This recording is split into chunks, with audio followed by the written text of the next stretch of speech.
I'm showing you how easily you can make a super quick and easy, higher protein cottage cheese whipped cream. We're going to remove the curdled texture of the cottage cheese by whipping it in our blender or food processor. Hello, my name is Nicole Bonilla and I am so glad you're here. If you love healthier recipes with all natural ingredients like I do, then you are in the right place. To make this cottage cheese whipped cream, you can use any cottage cheese that you like. You can use small curd, large curd, non-fat, low fat, but I have found that the full fat works best. So we're going to start by adding 1 cup of cottage cheese to our blender, and I'm just using the chopper cup that comes with my immersion blender. And then for some sweetness, I'm going to add 1/3 cup of some powdered cane sugar and 1 teaspoon of lemon juice just to kick up the flavor, and a pinch of salt.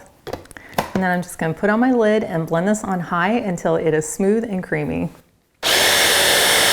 Now you can scrape it down halfway just to make sure we get all those little pieces of cottage cheese, and then continue blending.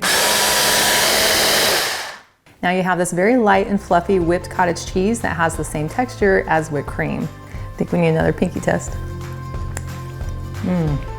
That is so delicious and has the perfect amount of sweetness and a little bit of tang. And I've included a link to the full recipe in the video description below, which takes you to my website, gentletummy.com.